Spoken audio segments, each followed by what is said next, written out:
नहमदुहु व नुसल्ली व नुसल्लिमु अला रसूलिहिल करीम। अम्मा बादु फ़अऊज़ु बिल्लाहि मिनश शैतानिर रजीम। बिस्मिल्लाहिर रहमानिर रहीम। क़ाल अल्लाहु तबारक व तआला फ़िल कलामिल मजीद वल फ़ुरक़ानिल हमीद। कुल ला असअलुकुम अलैहि अजरन इल्लल मवद्दत फ़िल क़ुरबा।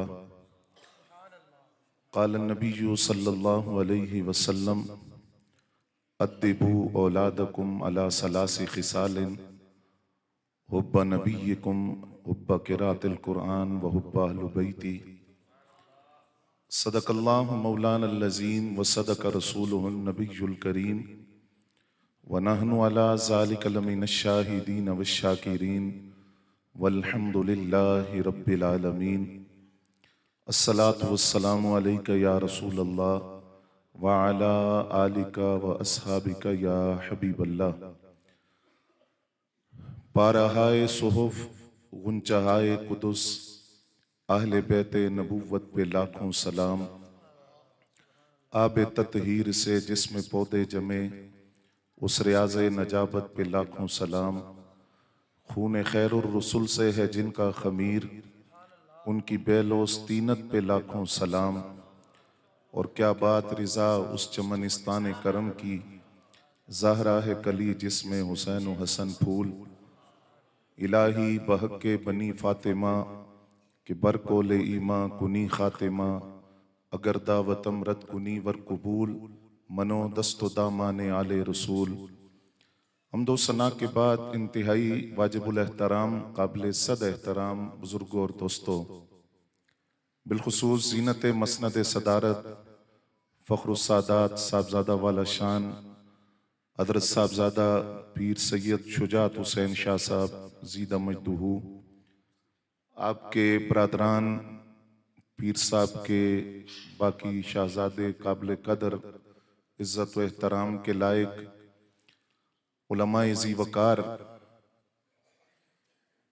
मुझसे बढ़कर कई खुतबा इस वक्त स्टेज पर तशरीफ फरमा है। शाह जी का हुक्म और फिर बरादर मुकर्रम अजीज़ अज़जां दोस्त अल्लामा मज़हर हज़ारवी साहब की ताकीद, तो आपके सामने चंद गुज़ारिशात अर्ज़ करने के लिए हाजिर हूँ। उम्मीद है कि आप तवज्जो से समाअत फरमाएंगे। अल्लाह करीम ने कुरान मजीद फुरकान हमीद में इरशाद फरमाया, इन्नल्लज़ीना आमनू व अमिलुस्सालिहात सयजअलु लहुमुर रहमानु वुद्दा। बेशक वो लोग जो नेक अमल करते हैं, ईमान लाते हैं, अनकरीब अल्लाह उनकी मोहब्बत दिलों में डाल देगा। जिनकी जिंदगियां तक़वा तहारत से इबारत होती हैं और जिनकी जिंदगियां ज़ुहद व तक़वा से भरपूर होती हैं, वो दुनिया से चले जाएं, जमीन के नीचे हों तब भी जिंदा होते हैं, जमीन के ऊपर हों तब भी जिंदा होते हैं। उनकी फिक्र जिंदा होती है, सोच जिंदा होती है, तालीमात जिंदा होती हैं। दूसरे मकाम पर फरमाया कि वस्बिर नफ्सक मअल्लज़ीना यदऊना रब्बहुम बिलगदाति वलअशी युरीदून वजहहू, कि अपने नफ्स को उन लोगों के दरमियान जमा कर रखिए जो सुबह शाम अल्लाह का जिक्र करते हैं। और जिक्र इलाही से उनका मकसूद दुनिया नहीं है बल्कि अल्लाह ताला की रजा है, अल्लाह की खुशनुदी है। तो अपने नफ्स को उनकी संगत में, उनकी माहियत में, उनके याराने में, उनकी रफाकत में, उनकी दोस्ती में अपने नफ्स को जमा कर रखो। आप मुबारकबाद के मुस्तहिक हैं कि आप उनकी संगत में हैं जिनके सुबह शाम अल्लाह के जिक्र में गुजरे और जिनकी जिंदगियां तक़वा तहारत से इबारत थी और सोने पर सुहागा के, जिनकी रगों में खूने रसूल था और आले रसूल और औलादे रसूल होने का एजाज और शर्फ उनके सर पर सजा हुआ था। अहले बैते अतहार जिनकी मोहब्बत को कुरान ने लाजिम करार दिया और जिनकी मोहब्बत को कुरान ने वाजिब करार दिया कि नबी अलैहिस्सलाम ने सहाबा किराम से फरमाया कि तबलीग दीन पर मैं तुमसे कोई उजरत नहीं मांगता सिवाय इसके कि तुम मेरी कुराबतदारों के साथ, मेरे रिश्तेदारों के साथ, मेरे खानदान के साथ और अहले बैत के साथ मोहब्बत करो। अगर मुझे कोई तोहफा देना चाहते हो तो वो तोहफा ये है कि मेरी अहले बैत से मोहब्बत करो। और फिर दूसरा मकाम कि अल्लाह ने चाहा कि खानवादे रसूल से कमी को, नक्स को, रिज्स को दूर कर दिया जाए। रब का चाह हुआ होकर रहता है। और वो रब कायनात जिसने लफ्ज़ कुन के जरिए पूरी कायनात को तख्लीक फरमाया, उसने चाहा कि उसके हबीब के खानदान से कमी को, नक्स को दूर कर दिया जाए और उनको खूब पाकीज़ा और सुथरा कर दिया जाए। और फिर फरमाया कि अल्लाह से मोहब्बत करो क्योंकि वो अपनी नेमतें तुम्हें अता फरमाता है। मेरे साथ मोहब्बत करो क्योंकि मैं अल्लाह का महबूब हूं, और मेरी औलाद के साथ मोहब्बत करो क्योंकि वो मेरी औलाद है। फिर नबी अलैहिस्सलाम ने फरमाया कि क़यामत के दिन किसी शख्स के अमाल उसे उस वक्त तक फायदा नहीं देंगे जब तक वो मेरा हक नहीं पहचानेगा। अर्ज के हुजूर आपका हक क्या है? फरमाया मेरी भी ताजीम करो और मेरी वजह से मेरी औलाद और मेरी आल और मेरे खानदान की भी ताजीम करो। तो जिनकी मोहब्बत को कुरान ने लाजिम करार दिया उन्हें अहले बैत अतहार कहा जाता है। और मैं ये चाहता हूं कि फजाइल की तरफ बढ़ते हुए आप हजरात से ये अर्ज कर दूं कि अहले बैत कौन है। अहले बैत अतहार का जब लफ्ज हम बोलते हैं तो उसमें नबी अकरम सल्लल्लाहु अलैहि वसल्लम की तमाम अज़वाज भी शामिल हैं, चाहे वो हजरत सैयदा खतीजतुल कुबरा हो, सैयदा सौदा बिनते जमा हो, सैयदा हफ्सा बिनते उमर हो, सैयदा आयशा सिद्दीका हो, सैयदा मैमूना हो, सैयदा जुवैरिया हो, सैयदा उम्मे सलमा हो, सैयदा उम्मे हबीबा हो।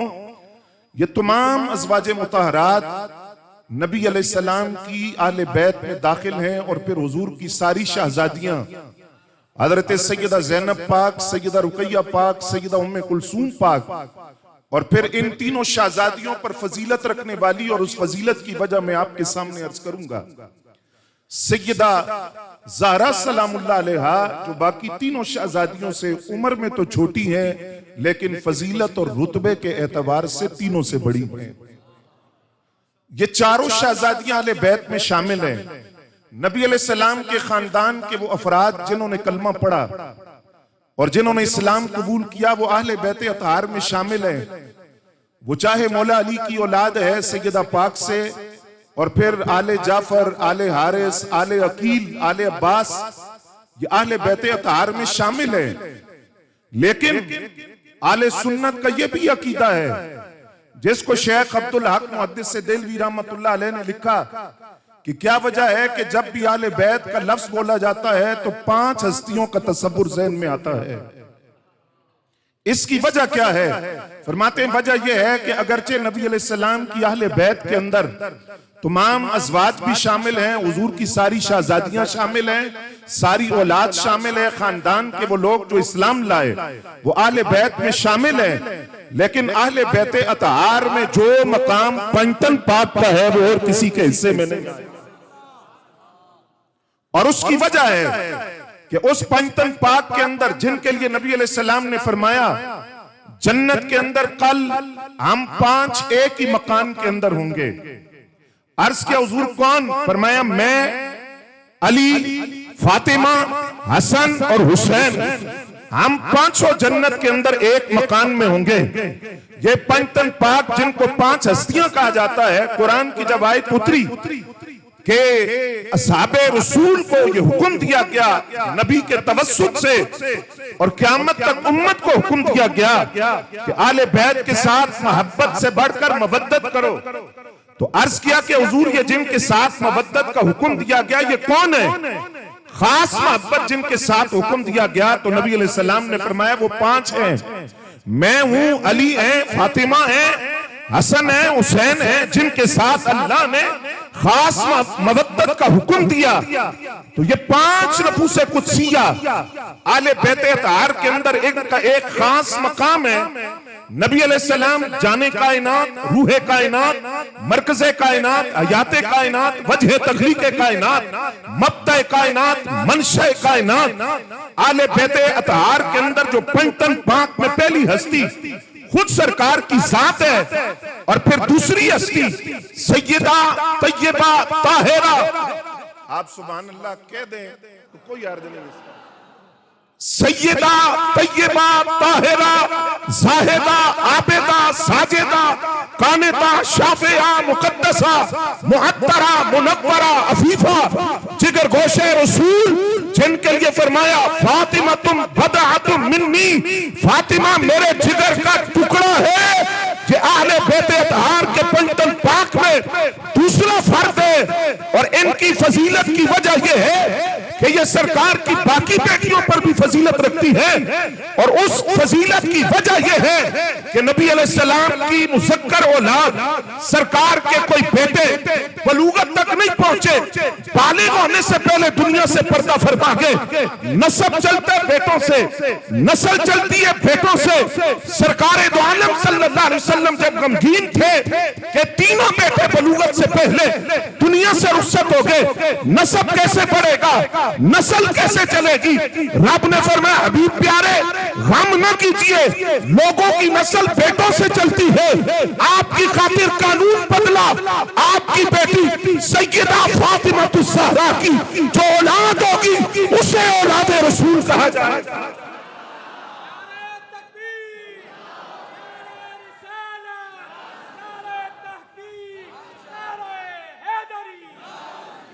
थोड़ा सा आपकी तवज्जो मुझे चाहिए, तवज्जो है इधर आता। सैयदा पाक की फजीलत की वजह है, और वो वजह मैंने आपके सामने अर्ज कर दी कि जो मौला हैदर कर्रार और सैयदा पाक की औलाद है उनको सादात कहा जाता है। मौला अलीजुल मुर्तजा की दीगर अज़वाज से जो औलाद है वो सैयद नहीं है, ये मसला ज़हन में रहेगा। उनको अलवी कहा जाएगा लेकिन वो सैयद नहीं है। सैयद वो हैं जो सैयदा पाक की औलाद है मौला अलीजुल मुर्तजा के साथ, और वो दो शहजादों से आगे चली, एक को हसन कहते हैं दूसरे को हुसैन कहते हैं। इनसे जो औलाद आगे चली वो सादात हैं, औलादे रसूल है, आले रसूल है। और सैयदा पाक का मकाम क्या है? नबी अलैहिस्सलाम ने फरमाया कि मैंने अपनी बेटी का नाम फातिमा रखा है। फातिमा फातामुन से है, और फातामुन का माने रुकावट, फातामुन का माने आड़, फातामुन का माना है रुकावट बन जाने वाली। क्यों नाम रखा फातिमा? फरमाया मैंने अपनी बेटी का नाम फातिमा इसलिए रखा कि खुद भी जहन्नम से आजाद है, और जो इनसे मोहब्बत करेगा अल्लाह उसे जहन्नम से आजाद कर देगा। तो मेरा सवाल ये है कि पाक नबी की शहजादी के नाम की बरकत ये है, तो साथ की बरकतों का अंदाजा कौन लगा सकता है? कि जिनके नाम की तासीर ये है कि नाम के अंदर ये माना है कि वो अपने मोहब्बत करने वालों को जहन्नम में नहीं जाने देंगे। फिर हज़रात गिरामी कदर तवज्जो फरमाइए, रिवायत है उम्मुल मोमिनीन सैयदा आयशा सिद्दीका रज़ियल्लाहु तआला अन्हा की, फरमाती हैं मैंने नबी अलैहिस्सलाम का सैयदा पाक से बढ़कर मुशाबे कोई नहीं देखा। बोलो ना सुभान अल्लाह। मुशाबे कोई नहीं देखा, यानी चलने में, बैठने में, उठने में, बात करने में, मुस्कुराने में, रफ्तार में, गुफ्तार में, अखलाक में, सिफात में सरकार की कामिल शबी अगर कोई है तो वह सैयदा ज़हरा सलामुल्लाह अलैहा की जात है। बड़ी तवज्जो रखकर ये जुमला सुनिए। आज मैं या आप अपने अमल को,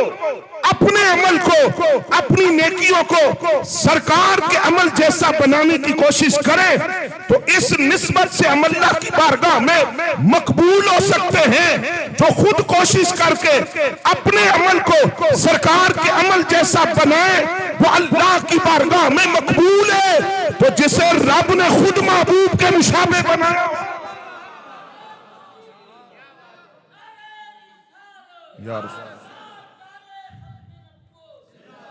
जिनका चलना नबी जैसा, सुभान अल्लाह कह दे, जिनका बोलना नबी जैसा, जिनका मुस्कुराना नबी जैसा, जिनका किरदार नबी जैसा, जिनकी गुफ्तार नबी जैसी। फिर तवज्जो फरमाइए, फरमाया फातिमा मेरे जिगर का टुकड़ा है सलामुल्लाह अलैहा, मेरे जिगर का टुकड़ा है। मैं आपसे सवाल करना चाहता हूं, आज जहां सरकार आराम फरमाए जहां रसूलुल्लाह सल्लल्लाहु अलैहि वसल्लम की कब्र अनवर है। इसके बारे में तमाम मुहद्दिसीन का इत्तिफाक है कि जमीन का ये टुकड़ा जहां हुजूर आराम फरमा है, ये अर्श से भी अफजल है, बैतुल्लाह से भी अफजल है, जन्नत से भी अफजल है। फजीलत की वजह कि क्योंकि सरकार का जिस्म अक़दस जमीन के उस टुकड़े से मस हो रहा है, छू रहा है। इस मस होने की वजह से जमीन का वो टुकड़ा अर्श से अफजल, बैतुल्लाह से अफजल, जन्नत से अफजल। अगर जमीन का टुकड़ा सरकार के वजूद से मस हो जाए वो जन्नत और अर्श और बैतुल्लाह से अफजल। तो जिस ज़ारा को सरकार कहे कि मेरे वजूद का हिस्सा है और मेरे जिगर का टुकड़ा है, उसकी फजीलतों का आलम क्या होगा।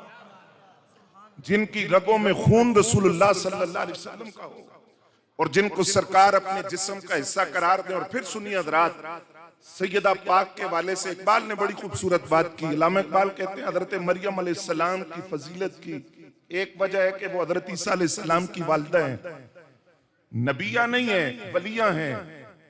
फजीलत की एक वजह है कि वो हजरत ईसा अलैहिस्सलाम की वालिदा है। इकबाल कहते हैं अगर सैयदा पाक की जात को देखा जाए तो यहाँ फजीलत की एक वजह नहीं, तीन वजह है। क्या कहा? पहले ये देखो माँ किसकी है,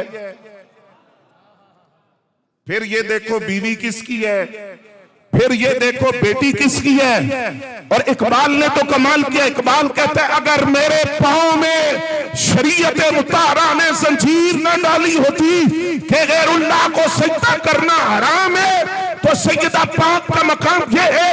अगर शरीयत ने मुझे रोका न होता तो सैयदा का मकाम ये है, मैं सैयदा पाक की कब्र का तवाफ करता।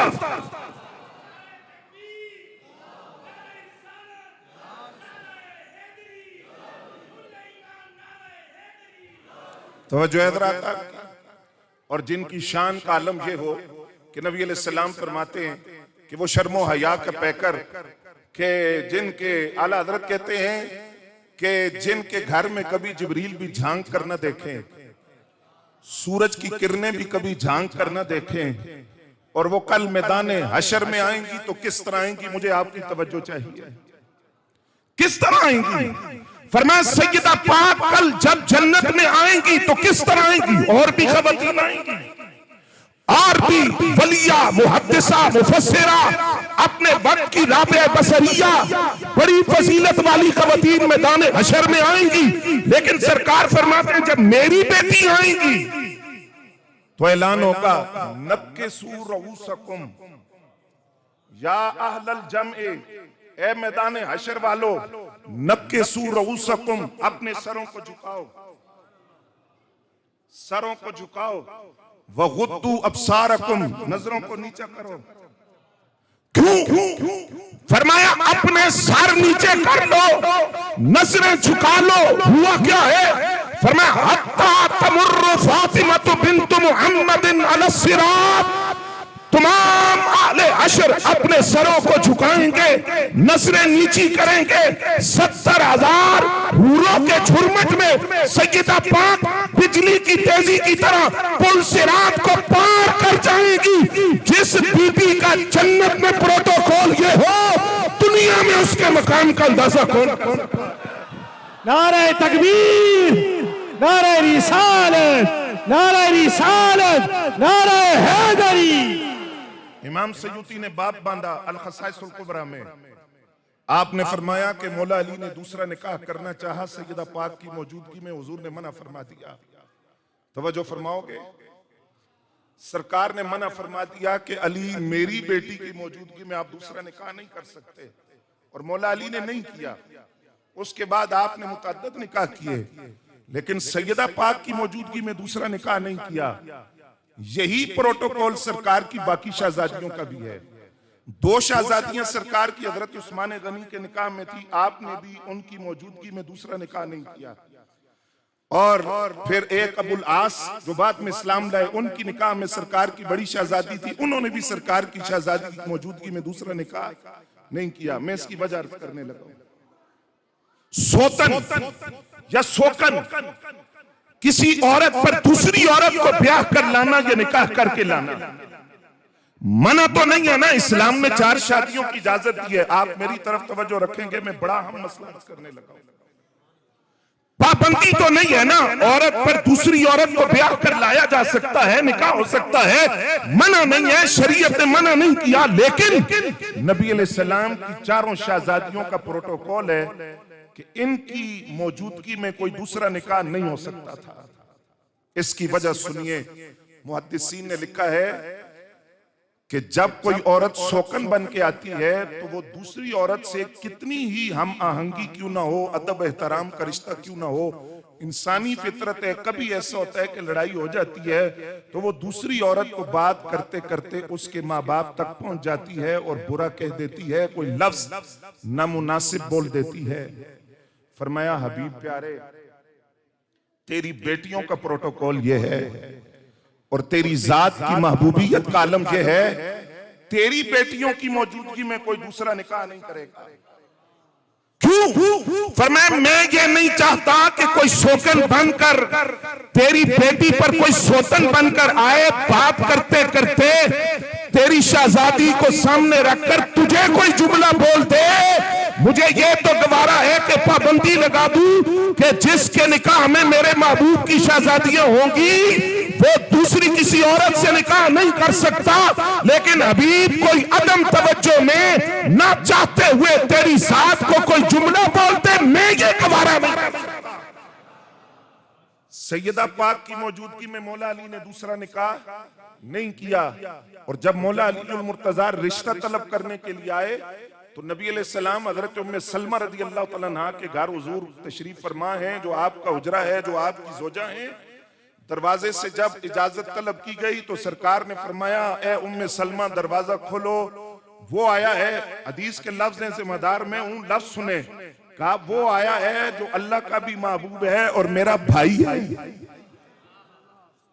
उन्होंने अर्ज किया, हुजूर कौन आया है? मैं अली आए हैं। मौला हैदर कर्रार हुजूर की खिदमत में हाजिर हुआ, अर्ज किया, हुजूर मैं आपकी गोद में पला हूं, आपने मेरी परवरिश की है, अब आप मेरी सरपरस्ती यूं भी फरमाएं कि अपनी बेटी का रिश्ता मुझसे कर दें। सरकार ने फरमाया, अली सैयदा के रिश्ते बड़े आए, लेकिन मैं इंतजार में था कि सैयदा का रिश्ता वो लेकर आए जिसके लिए रब ने मुझे कहा है कि अपनी बेटी का निकाह इससे करना। तवज्जो फरमा रहे हैं? शान अली भी हमसे सुने, शान ज़हरा पाक भी हमसे सुने, रिवायात से घर झाड़ कर सुने, आपको पता चले कि झूठी कहानियों से कई आगे मकाम है सैयदा पाक और मौला हैदर। फरमाया रब ने मुझे कहा कि अपनी बेटी का निकाह इससे करना है और अली वो तू है। अपनी बेटी का निकाह अली तुझसे जमीन पर आज मैं करूंगा, आसमानों पर यह निकाह पहले हो चुका और उस निकाह के गवाह खुद हजरत जिब्रील अमीन थे। और हजरत जिब्रील अमीन ने मुझे खबर दी कि आपकी बेटी का निकाह आपको मुबारक हो। अल्लाह ने हजरत कर्रार के साथ सैयदा का निकाह कर दिया है और अल्लाह फरमाता है इस पाकीज़ा मिलन के नतीजे में आपको 2 बेटों की मुबारक हो। एक बेटे का नाम हसन होगा, दूसरे बेटे का नाम हुसैन इब्न अली होगा। और फिर मौला अली मुर्तजा का अपना मकाम क्या है? अली वाले बैठे हैं ना, सारे मौलाई बैठे हैं ना, बोलो सुभान अल्लाह। क्या मकाम है मौला हैदर कर्रार का? कुरान कहता है ला यस्तवी मिनकुम मन अनफका मिन क़ब्ल अल-फत्ह व क़ातला, जो फतेह मक्का से पहले इस्लाम लाए वो और फतेह मक्का के बाद वाले जो इस्लाम लाए दोनों बराबर नहीं, पहले वालों का रुतबा ज्यादा है। जो फतेह मक्का से पहले इस्लाम लाए उनकी कुर्बानियां ज्यादा है, माल ज्यादा दिया, जानी कुर्बानियां, मार खाई है, जिहाद में हिस्सा लिया, उनकी कुर्बानियां ज्यादा है, उनका मकाम और मर्तबा बड़ा है। जो फतेह मक्का से पहले जो 8 हिजरी में हुआ उससे पहले जो इस्लाम लाए उनका मकाम बड़ा है। फतेह मक्का से पहले इस्लाम लाने वालों में अली शामिल। सुभान अल्लाह बोलो। फिर फरमाया कि फतेह मक्का से पहले इस्लाम लाने वालों में भी बड़ा मकाम उनका है जो बैत रिजवान में सरकार के हाथ पर बैत कर रहे थे, उनमें मौला अली शामिल। फरमाया बैत रिजवान वालों से ऊपर मकाम है जो सहाबा ग़ज़वे उहद में शरीक हुए, उनमें मौला अली शामिल। उहद वालों से ऊपर मकाम है बदरी सहाबा का, उनमें मौला अली शामिल। बदरी सहाबा से ऊपर मकाम है 10 सहाबा अशरा मुबशरा जिन्हें जन्नत की बशारत दी गई, उनमें मौला अली शामिल। और अशरा मुबशरा से ऊपर मकाम है 4 यारों का, उनमें मौला अली शामिल। आले बैत में मौला अली शामिल, आले बैत में खास मकाम है पंतल पाक का, उनमें मौला अली शामिल। इसका मतलब ये हुआ गवाह मदीने की हर गली है, जिधर भी देखो अली अली मौला हैदरी। तवज्जो हज़रात, हैदर हैदर हैदर हैदर, नारे हैदरी, नारे हैदरी। फरमाया अना मदीनतुल इल्म व अलीयुन बाबुहा, मैं इल्म का शहर हूँ, अली उस शहर का दरवाजा है। शहर में दाखिल होने के लिए दरवाजे तक आना पड़ता है। फिर फरमाया कि मैं हिकमत का घर हूँ, अली उसका दरवाजा है। फिर फरमाया हिकमत के 10 हिस्सों में से 9 हिस्से अकेले अली मुर्तजा को दिए गए। एक हिस्सा पूरी कायनात में बाकी तकसीम हुआ और उसमें भी अली शामिल है। फिर मौला हैदर कर्रार खुद ऐलान फरमाते हैं, मुझसे पूछो, मौला अली कहते हैं, और मैं बड़ी जिम्मेदारी से उलमा तशरीफ फरमाए, बड़ी जिम्मेदारी से अर्ज कर रहा हूं, पूरी तारीख इस्लाम में यह ऐलान सिर्फ 2 हस्तियों ने किया, या नबी ने किया या अली ने किया। क्या? सलूनी अम्मा शेतुम, मुझसे जो चाहो सवाल करो मैं जवाब दूंगा। मौला हैदर कर्रार वो हैं, फरमाए इनको कुरान के जाहिर का इल्म भी है, बातिन का इल्म भी है। खुद मौला अली कहते हैं, मैं ये भी जानता हूं कुरान की कौन सी आयत रात को उतरी, कौन सी आयत दिन को उतरी, कौन सी आयत पहाड़ पर उतरी, कौन सी आयत खुले मैदान में उतरी, किस आयत का शान नज़ूल क्या है, किस आयत का बैकग्राउंड और पसे मंजर क्या है, मैं ये भी जानता हूं। फरमाया अल कुरान मअ अलीजिन व अली मअल कुरान, कुरान अली के साथ है, अली कुरान के साथ है। मौला अली कहते हैं कुरान से मेरा ताल्लुक ये है, अगर मैं सिर्फ सूरह फातिहा की तफसीर लिखूं, 70 ऊँटों पर सूरह फातिहा की तफसीर रखी जाए। फरमाया फिर सुनो, फरमाया 4 आसमानी किताबों का इल्म कुरान के अंदर है। कुरान का सारा इल्म 7 मंजिलों में है, 7 मंजिलों का सारा इल्म कुरान के 30 पारों में है, 30 पारों का सारा इल्म सूरह फातिहा में है, फातिहा का सारा इल्म बिस्मिल्लाह में है, बिस्मिल्लाह का सारा इल्म बिस्मिल्लाह की पा में है, पा का सारा इल्म पा के नुक्ते में है। मौला अली कहते हैं अना नुक्ततु तहतल पा, वो जो पा के नीचे नुक्ता है उसे हैदर कर्रार कहा जाता है। हैदर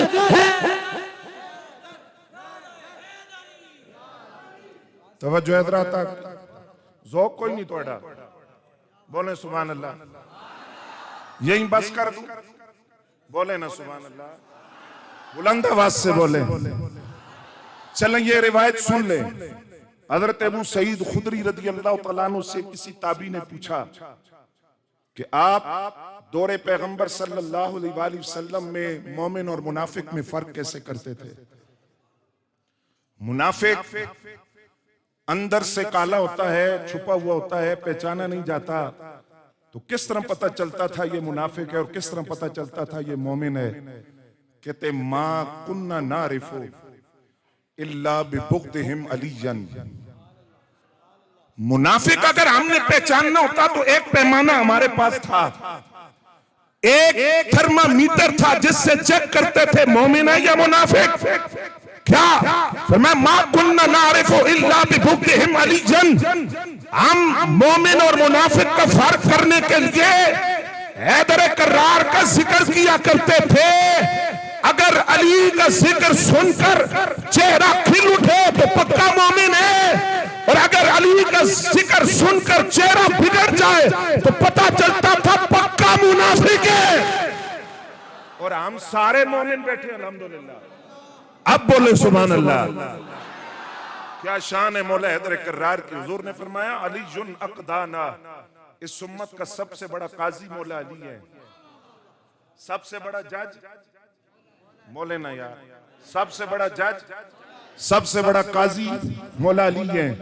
सैयदना फारूक आजम रज़ी अल्लाह तआला अन्हु मस्जिद नबी शरीफ में दो आदमी आए, बड़ी मारूफ रिवायत है, उन्होंने आपसे कहा हमारे दरमियान फैसला करें। आपने फरमाया अली मौजूद हो तो मैं नहीं करूंगा, क्योंकि अली इस उम्मत के सबसे बड़े मुफ्ती और जज है। उन्होंने कहा हाजा यकदी बैनना, अली फैसला करेंगे। अली कौन होते हैं फैसला करने वाले? आपने फरमाया उन बच के दिखा।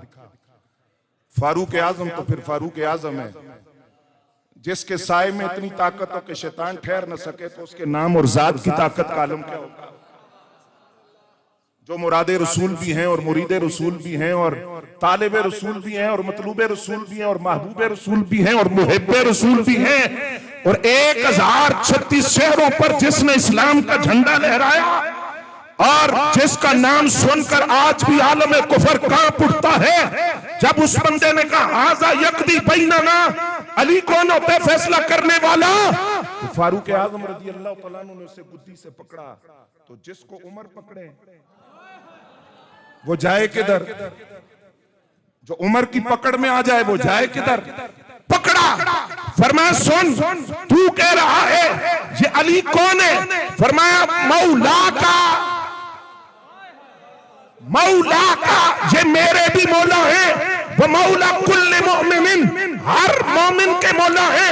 वमन लम यकुन मौला हो फलैसा बिमुमिन, फरमाया जो अली को मौला ना माने उमर उसे मोमिन नहीं समझता। तवज्जो हज़रात, तवज्जो हज़रात आपकी।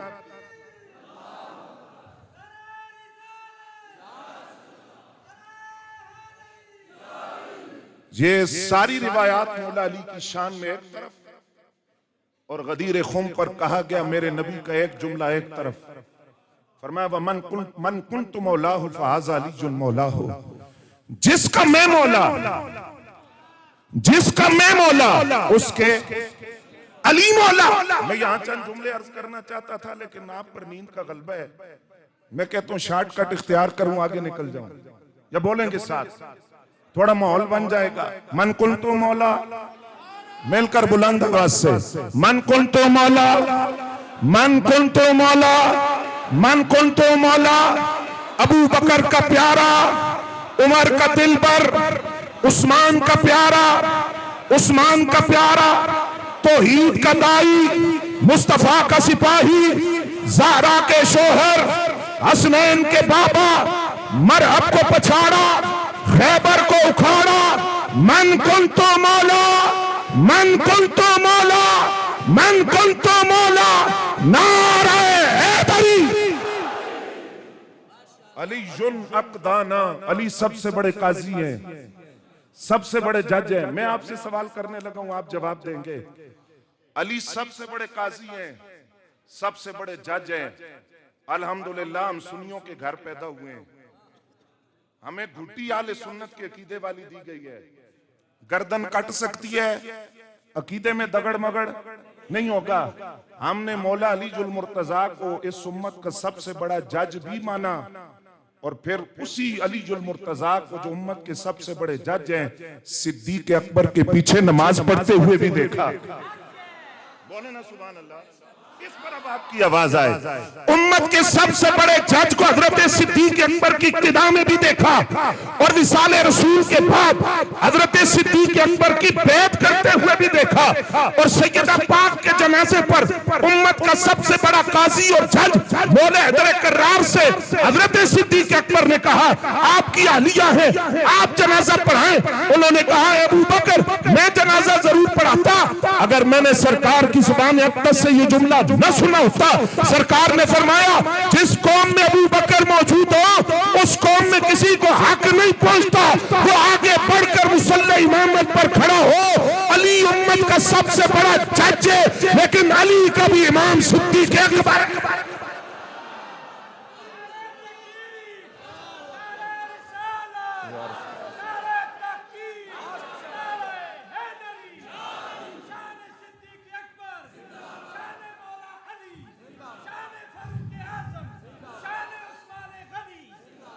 तवज्जो है हज़रात आपकी? क्या हजरत उस्मान गनी की शहादत के वक्त उनके दरवाजे के दोनों तरफ कौन पहरा दे रहा था? एक तरफ इमाम हसन खड़े हैं और दूसरी तरफ इमाम अली मकाम खड़े हैं। और जिस वक्त इमाम अली मकाम और इमाम हसन पाक दरवाजे के दोनों तरफ खड़े हैं और हजरत उस्मान गनी की शहादत हो गई, बलवाई छत के जरिए अंदर गया, आपको शहीद कर दिया। मौला हैदर कर्रार को पता चला तो आपने इमाम हसन या इमाम अली मकाम के सीने पर मुक्का मारा। फरमाया तुम्हारी मौजूदगी में उस्मान शहीद हो गए। रुहमाउ बैनहुम, ये कुरान का फैसला है। आइए इसी के रोशनी में समझे। मौला हैदर कर्रार उम्मत के सबसे बड़े काजी हैं। एक मसला आया, मुझे तवज्जो आपकी चाहिए, वक्त पर भी मेरी नजर है, मैं अपने वक्त में बात खत्म करूंगा। मसला एक आया, काजी शुरैख जो बहुत से खुलफाए राशिदीन के दौर में जज रहे, उनके पास एक मसला आया कि दो औरतों ने एक रात की तारीकी में बच्चा जन्म दिया, एक का बेटा है एक की बेटी है। सुबह हुई तो अब वो जो दोनों औरतें हैं वो कहती हैं मैंने बेटा जन्म दिया, बेटी को कबूल करने के लिए कोई तैयार नहीं। ये दौर था हजरत फारूक आजम रजी अल्लाह तआला अन्हु का। काजी शुरैख ने ये फैसला हजरत फारूक आजम के सामने रखा। आपने फरमाया असहाब को बुलाओ। सहाबा आ गए, मशवरा हुआ कौन फैसला करेगा। कहा हम आपकी तरफ रुजू करते हैं, आप करें। फरमाया मैं तो अली की तरफ रुजू करता हूं। सुनियो, जुमले सुनना, कहानियां नहीं सुननिया। जुमला सुनेंगे, जुमले का मैं जिम्मेदार, हवाले का। असहाब ने हजरत फारूक आजम से कहा आप अली को बुलाएं, अली आकर ये फैसला करें। हजरत फारूक आजम ने फरमाया अली वो हैं उनको बुलाया नहीं जाता, चल कर उनके पास जाया जाता। उनको नहीं बुलाएंगे, हम उनके पास जाएंगे। चुनाचे हजरत फारूक आजम रज़ी अल्लाह तआला अन्हु की क़यादत में ये सारे सहाबा चले। एक बाग के अंदर मौला अली कुरान की तिलावत कर रहे हैं और रो रहे हैं साथ। आपके सामने मसला रखा गया कि दो औरतों ने बच्चा जन्म दिया, एक का बेटा है एक की बेटी है। दोनों कहती हैं बेटा मेरा है, बेटी को कबूल करने के लिए तैयार नहीं है। किस तरह फैसला होगा, किस तरह पता चलेगा कि बेटे की माँ कौन है बेटी की? मौला अली ने जमीन से तिनका उठाया, फरमाया अल्लाह की कसम अली के लिए ये तिनका उठाना जमीन से जिस तरह आसान था, ये फैसला उससे भी ज्यादा आसान है। आपने फरमाया ये दोनों खवातीन पर्दे में चली जाएं, बराबर के बर्तन में बराबर दूध छाती से निकाल कर लाएं। दूध निकाल कर वो खवातीन लाई, वजन किया, जो दूध भारी था आपने फरमाया अली फैसला देते हैं कि ये जिस औरत के दूध का वजन ये भारी है, बेटा इसका है और दूसरे की बेटी है। फरमाया इन खवातीन से पूछो, तो वो बेटे वाली मान गई कि मेरा बेटा है और बेटी वाली मान गई कि मेरी बेटी है। अली ने फैसला दुरुस्त किया। किस तरह दूध का वजन किया, जिसका दूध भारी था फरमाया इसका बेटा है। हजरत फारूक आजम रज़ी अल्लाह तआला अन्हु ने फरमाया अली ये फैसला कैसे किया आपने, कहां से किया? फरमाया कुरान से किया है, कुरान मजीद से किया। किस तरह? फरमाया कुरान कहता है कि मर्द को अर्रिजालु कव्वामून अलन निसा, के जो मर्द है उसको औरत पर बरतरी होती है, फजीलत होती है। उसकी कई वजूहात हैं, तफसील में नहीं जाते। मर्द को औरत पर फजीलत होती है। फरमाया क्या तुम नहीं देखते कि एक मर्द गवाही दे उसके मुकाबले में दो औरतें गवाही देती हैं? यानी औरत की गवाही मर्द की गवाही के मुकाबले में निस्फ। समझ आई बात? औरत की गवाही मर्द के मुकाबले में निस्फ। औरत का वरासत से हिस्सा मर्द के मुकाबले में निस्फ। औरत की दियत मर्द के मुकाबले में निस्फ। फरमाया ये कानून सिर्फ वरासत, शहादत और दियत में नहीं कि औरत की वरासत, दियत और शहादत मर्द के मुकाबले में निस्फ होती है, बल्कि अल्लाह ने यह कानून माँ की छाती में भी रखा है। जो बेटे की माँ होती है, बेटी की माँ के मुकाबले में बेटे की माँ की छाती में जो खुराक है वो ज्यादा होती है। तो मैंने ये फैसला कुरान से किया है कि ये बेटे की माँ है। हजरत फारूक आजम के हाथ उठे, दुआ करने लगे, या अल्लाह उमर को किसी ऐसी मुश्किल में ना फंसाना, न किसी ऐसे शहर में जिंदा रखना जहां उमर की मदद के लिए हैदर कर्रार मौजूद हो। हम कहानियां सुन के अकीदे नहीं बनाते, कहानियां सुन के अकीदे नहीं बनाते। तवज्जो है हज़रात आपकी। ये ग़ज़वा अहज़ाब है, ग़ज़वा खंदक जिसको कहते हैं। नारे आखिर में मैं लगवा दूंगा, वो टाइम भी मुझे दें, मैं बात को मुकम्मल करता हूं। ग़ज़वा अहज़ाब है, ग़ज़वा खैबर। 1000 का अकेला मुकाबला करने वाला सूरमा जिसको अमर बिन अब्द वुद कहते हैं, इतना बहादुर था कि खंदक पार करके आ गया। उसने कहा भेजो मेरे मुकाबले में। वाकया आपने सुना, मैं लफ्ज़ सिर्फ आपको सुनाना चाह रहा हूं। मौला अली फरमाते मैं उठ के खड़ा हुआ, सरकार ने फरमाया अली बैठ जाओ। कहते मैं बैठ गया। फिर उसने कहा भेजो मेरे मुकाबले में। फरमाते मैं फिर खड़ा हुआ, सरकार ने फरमाया अली बैठ जाओ। कहते मैं बैठ गया।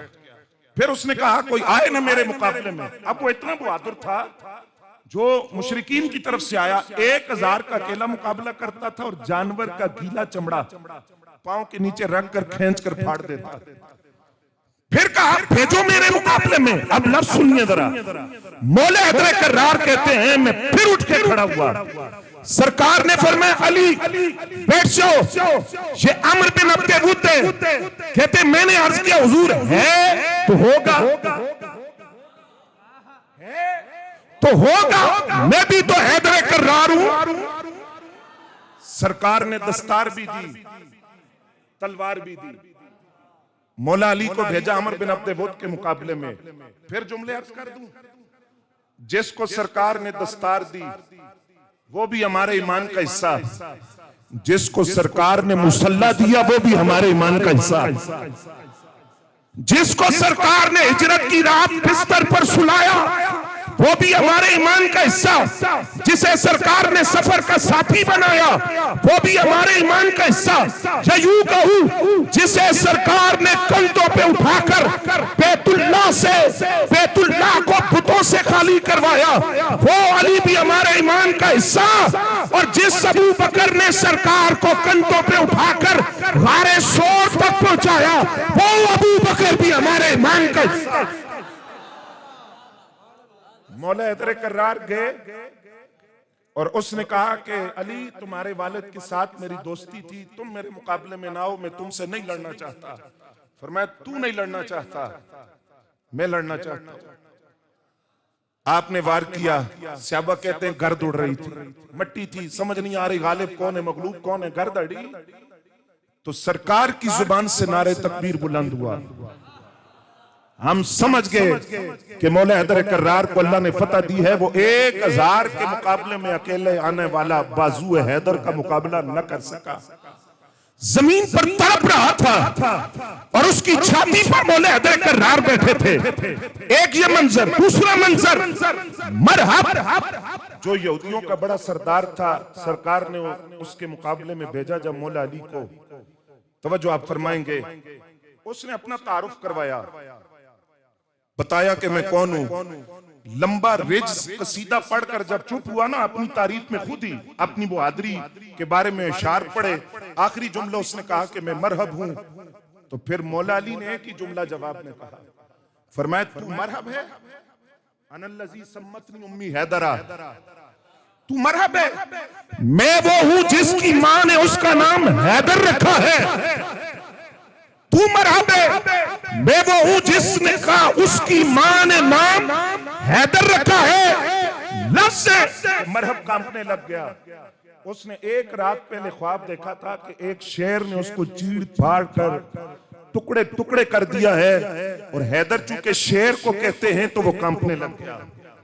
फिर मैं जुमला कहना चाहता था, तो तवज्जो कोई नहीं। हैदर किस शेर को कहते हैं?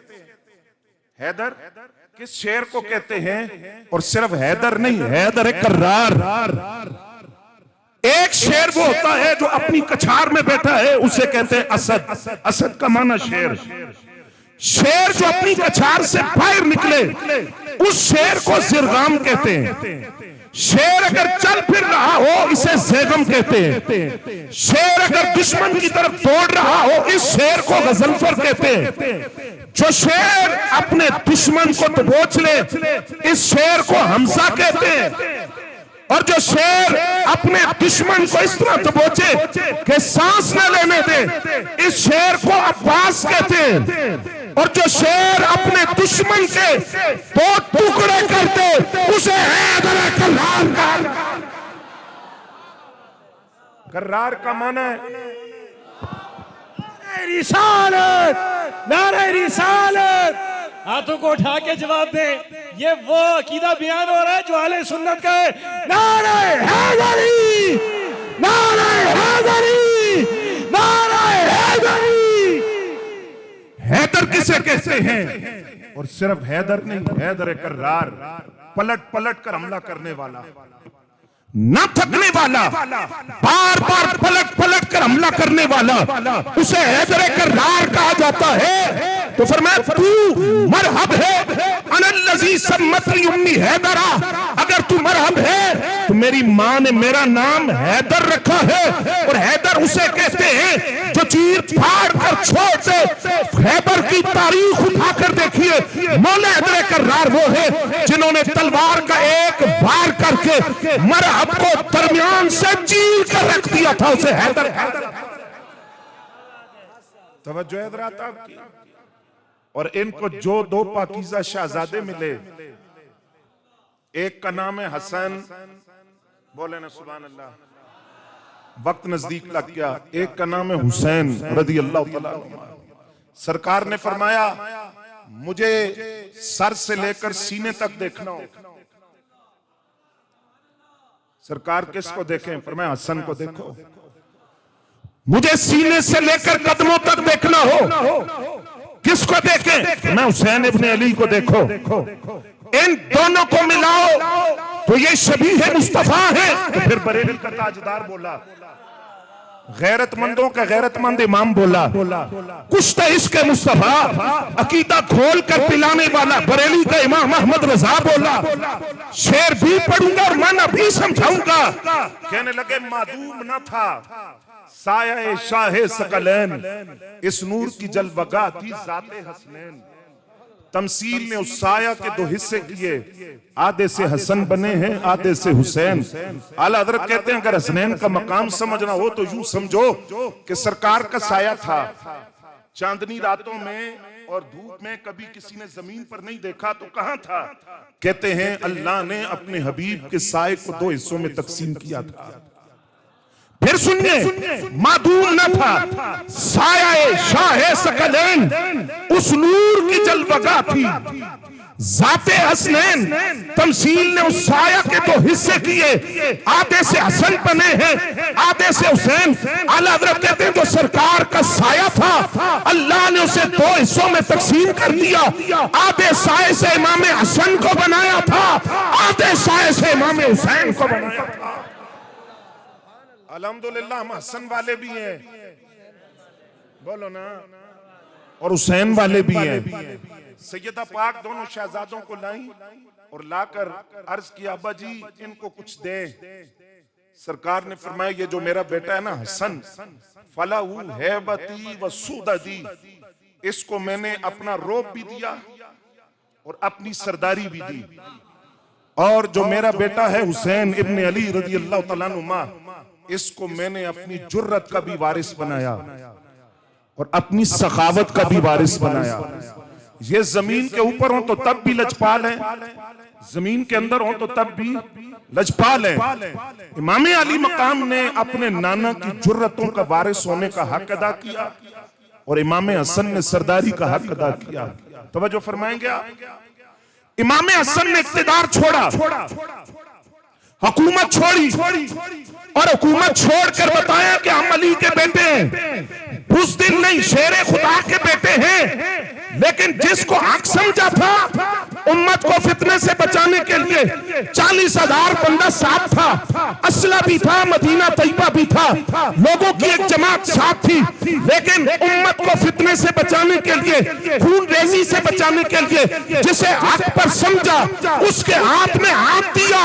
और इमाम हुसैन ने बताया हम भी अली के बेटे हैं। जिसे हक पर न समझे मदीना न हो, 72 लोग सिर्फ साथ हो, असले का ढेर ना हो, खाने पीने की फरावानी ना हो, हम जिसे हक पर न समझे सरताज न दाद दस्तर दस्ते यजीद सर दे देते हैं, किसी झूठे के हाथ में हाथ नहीं देते। तवज्जो है हज़रात आपकी? इंसान सोचता है यार 6 माह का बच्चा जवान बेटा और भतीजे भांजे, पीछे खानवादे रसूल की मुकद्दस और इफ़्फ़त माब बीबियां, वो तन्हाई में खेमे हैं, खाने पीने की कमी है, 3 दिन की प्यास है और 22,000 का लश्कर सामने है। तवज्जो आप फरमाएंगे, हम आह आह वाले नहीं हैं। वाह वाह क्यों करते हैं वो मैं आपको समझाने लगा। एक बंदा पूरा कुंबा देकर सामने आकर खड़ा हो जाए और उससे कहा जाए कि वापसी का रास्ता, तो वो कहे नहीं, वापसी का कोई रास्ता नहीं। प्यास भी है, जिस्म जख्मियों से छलनी है, फिर भी उसका सर सजदे में हो, वो नमाज भी पढ़े, अल्लाह की इबादत भी करे, पूरे सफरे करबला में मदीना से लेकर वापस मदीना तक उसकी जुबान पर कोई हाय हाय का लफ्ज न हो, आह आह न हो। उसने उम्मत को पैगाम दिया। मैदान करबला में अकेला हुसैन इब्ने अली नहीं खड़ा था, और रसूलुल्लाह की जुर्रतों का वारिस भी खड़ा था। और सरकार की जुर्रतों का वारिस ऐसे ही होना चाहिए। कैसी मोहब्बत थी सरकार को अपने इन शहजादों से। नमाज असर पढ़ाई सरकार ने, तवज्जो है आपकी, नमाज असर पढ़ाकर सरकार ने दोनों शहजादों को कंधों पे उठाया और सहाबा से फरमाया, दसो कौन ने? क्या सहाबा नहीं जानते कौन है? हजरत सिद्दीक अकबर रज़ियल्लाहु तआला अन्हु फरमाते हैं, मुझे अपने रिश्तेदारों से इतनी मोहब्बत नहीं जितने रसूलुल्लाह के रिश्तेदारों से है, क्योंकि मेरे रिश्तेदार हैं, सरकार के रिश्तेदार सरकार के रिश्तेदार हैं। और फिर सैयदा पाक से फरमाया, ए बिन्ते रसूल, मुझे अपनी बेटी आयशा से इतनी मोहब्बत नहीं जितनी मोहब्बत मैं आपसे करता हूं, क्योंकि आप रसूलुल्लाह की शहजादी हैं। हजरत फारूक आज़म रज़ियल्लाहु तआला अन्हु वजीफा तकसीम करें, डबल वजीफा इमाम हसन और इमाम हुसैन को दिया, अपने बेटे को निस्फ दिया। तो बेटे ने कहा, अब्बा जी ये बदरी सहाबा के वजीफे तकसीम हो रहे हैं, बदर के वक्त तो हसनैन की पैदाइश भी नहीं हुई थी, तो उनको आप डबल दे रहे हैं। लफ्ज सुनोगे? आपने फरमाया तू बराबरी की बात कर रहा है। फरमाया तू इज़हब, जा जाकर क्या करूं? फातिनी, जाकर लेकर आ। क्या लाऊं? फरमाया अब इनका अभी हिमा, इनके बाप जैसा बाप लेकर आ। उम्मिन का उम्मे हिमा, इनकी माँ जैसी माँ ला। जद्दिन का जद्द हिमा, इनके नाना जैसा नाना ला। जद्दत इनका जद्दत हिमा, इनकी नानी जैसी नानी ला। खाल इनका खाल हिमा, इनके मामू जैसा मामू ला। खालत इनका खालत हिमा, इनकी खालाओं जैसी खालाएं ला। अम्म इनका अम्म हिमा, इनके चचा जैसा चचा ला। अम्मत इनका अम्मत हिमा, इनकी फुप्पी जैसी फुप्पी ला। तब इनसे बराबरी की बात करना। ये अकीदा कौन दे रहा है? हजरत फारूक आज़म रज़ियल्लाहु तआला अन्हु। तवज्जो आप फरमाएंगे। अब यही मंजर है, ये कहां से सीखा? सरकार ने दोनों शहजादों को कंधों पे उठाया, फरमाया जानते हो कौन ने? अर्ज के हुजूर आप फरमाए। फरमाया ये वो हैं कि हसन को देखोगे तो फिर भी मैं नजर आऊंगा, हुसैन को देखोगे तो फिर भी मैं नजर आऊंगा। मोहब्बत इतनी थी दोनों में, हम कहते हैं हम कहानियां नहीं, मोहब्बत कैसी थी दोनों में कि किसी बात पर आपस में नाराजगी हो गई, इंसानी फितरत है। दूसरा या तीसरा दिन आया तो हजरत अबू हुरैरा रज़ियल्लाहु तआला अन्हु इमाम अली मकाम के पास आए, कहा आप हसन से सुलह कर लें, आपके नाना जान का फरमान है कि 3 दिन से ज्यादा नाराजगी नहीं होनी चाहिए, आप सुलह कर लें। जवाब सुनोगे इमाम हुसैन पाक? फरमाया सुलह मैं भी करना चाहता हूं, ये कोई लड़ाइयां सालों वाली नहीं भाई, है हम खून है क्या हमारा, और उम्मत के लिए रहनुमा और राहबर है, लड़ाई कोई लंबी नहीं है। सुलह मैं इसलिए नहीं कर रहा, मैं इंतजार कर रहा हूं। किस बात का? कहा अगर नाना जान ने ये कहा है कि 3 दिन से ज्यादा नाराजगी ना हो, तो नाना जान ने ये भी कहा है अस्साबिकु इलल जन्नह, सुलह में पहल करने वाला जन्नत में पहले जाता है। मैं इसलिए रुका हुआ हूँ, सुलह में पहल तो कर लूं, लेकिन असल से पहले जन्नत में दाखिल हूं, ये मुझे गवारा नहीं। इमाम हसन से कहे कि वो तशरीफ लाएं और वो सुलह करे, ताकि जब हम दोनों जन्नत में दाखिल हों तो वो मुझसे पहले जन्नत में दाखिल। दाता साहब ने कश्फुल माजूब में लिखा, कहते हैं एक बंदे ने इमाम हसन को गाली दी, आपने जवाब नहीं दिया, उसने फिर गाली दी, आपने जवाब नहीं दिया। उसने मौला अली जुल मुर्तजा को गाली दी, आपने जवाब नहीं दिया। यहां तक कि आप अपने घर के दरवाजे पर पहुंच गए और आप रुक गए। गोया आपने उससे कहा मैं अंदर जाने लगा, जो तू कहना है तो कह, फिर मैं अंदर चला जाऊं, तेरी भड़ास निकल जाए। तो आपने रुक कर एक जुमला उससे कहा, शाह जी शिमला, आज जो हमारे मसाइल हैं उसकी वजह दाता साहब का ये लिखा हुआ जुमला। आपने उस गालियां देने वाले से कहा, तू भूखा तो नहीं है, तू भूखा तो नहीं है। यही बात हम कहते हैं कि जो मदीना तैयबा के टुकड़ों पर पलने वाले हो, ना वो असहाब के गुस्ताख हो सकते हैं, ना आले बैत के गुस्ताख हो सकते हैं। अल्लाह हमें ईरानी माल से भी बचाए और नजद के माल से भी बचाए। हमें रसूलुल्लाह के टुकड़े काफी है, इसलिए हम रसूलुल्लाह के असहाब का भी हया करते हैं और आले बैत का भी हया करते हैं।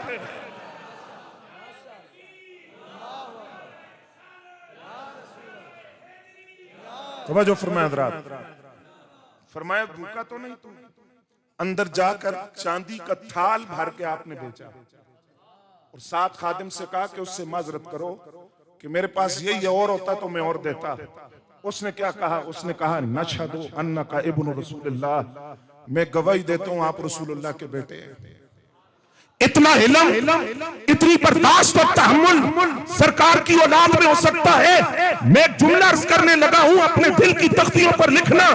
सरकार के शहजादे इमाम हसन पाक अगर गालियां देने वालों को इतना नवाजते हैं तो मोहब्बत करने वालों को कितना नवाजते हैं।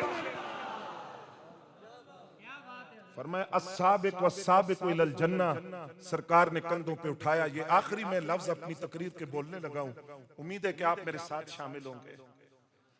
फरमाया सुनो, ये कौन है, ये कौन है? सरकार की किसी अरे गैरे नथु खैरे से हमने नहीं सुनना, हम सरकार से पूछते हैं हसनैन का मकाम क्या है। हुजूर फरमाते हैं सहाबा से, फरमाया सुनो ये कौन है? फरमाया ये हसन है, ये हुसैन है। तुम्हें पता है इनके नाना कौन है? सुभान अल्लाह के। फरमाया सहाबा जानते हो इनकी नानी कौन है, अम्मा कौन है, पापा कौन है, खालाएं कौन है, मामू कौन है, चचा कौन है, फूफी कौन है? फरमाया सुनो, इनके नाना नबियों के सरदार, इनके नाना आका कायनात फख्र मौजूदात और इनकी नानी मुस्लिम अव्वल और मोमिना अव्वल मोहसिना इस्लाम, जिनका पाकीज़ा माल इस्लाम की बुनियादों में मौजूद है। सरकार की पहली सोचा हजरत खदीजतुल कुबरा। फरमाया पता है इनकी अम्मा कौन है, अम्मा कौन है? वो जुमला रह गया, मैं फिर अर्ज करता हूँ। फरमाया नक्किसू रऊसकुम वगुद्दू अब्सारकुम, जिनके लिए मैदान हशर में सर भी झुकेंगे, नजरें भी झुकेगी। ये पैगाम था, जहां ज़हरा की बात आ जाए वहां गर्दन अकड़ाई नहीं जाती, वहां सर भी झुका लो, नजरें भी झुका लो। फरमाया तुम्हें पता है इनके पापा कौन? बाबे मदीना तो लेल, बोले ना, ताजदार अल्लाह, शहंशाह वफा और बाबे दारुल हिकमा मौला हैदर कर्रार है। और फरमाया इनके चचा जाफर बिन अबी तालिब है, इनकी फुफ्फी उम्मे हानी बिनते अबी तालिब है और इनकी खालाएं सैयदा ज़ैनब, सैयदा रुकैया और सैयदा उम्मे कुलसूम है। इनके मामू हजरत कासिम है। फरमाया जरा इस खानदान का मकाम सुनो, सुनेंगे आप? फरमाया जद्दुहुमा फिल जन्ना, जद्दतुहुमा फिल जन्ना, उम्मुहुमा फिल जन्ना, अबूहुमा फिल जन्ना, खालुहुमा फिल जन्ना, खालतुहुमा फिल जन्ना, अम्मुहुमा फिल जन्ना, अम्मतुहुमा फिल जन्ना। फरमाया ये जो हसन और हुसैन है, इनके नाना भी जन्नती, नानी भी जन्नती, अम्मा भी जन्नती, पापा भी जन्नती, खालाएं भी जन्नती, मामू भी जन्नती, वहुमा फिल जन्ना, ये दोनों खुद भी जन्नती। वमन युहिब्बुहुमा फिल जन्ना, जो इन दोनों शहजादों से प्यार करे वो भी आले बैत की मोहब्बत की वजह से सीधा जन्नत में जाए। अल्हम्दुलिल्लाह, हमारे एक हाथ में असहाब का दामन और असहाब ने बताया कि अहले बैत का अदब कैसे किया जाता है, दूसरे हाथ में अहले बैत का दामन। अल्लाह इस आस्ताने करम को सलामत रखे। और इसका फैज जारी और सारी फरमाए। बस आपसे ये दुआ आखिर में करवाऊंगा, आप आमीन कहेंगे। रहे सुन्नी, बोलो ना, रहे सुन्नी, जिए सुन्नी, मरे सुन्नी, उठे सुन्नी, क्योंकि आले सुन्नत का है बेड़ा पार। असहाबे हुजूर नजम है और नाव है इतरत रसूलुल्लाह की, वमा अलैना इल्ला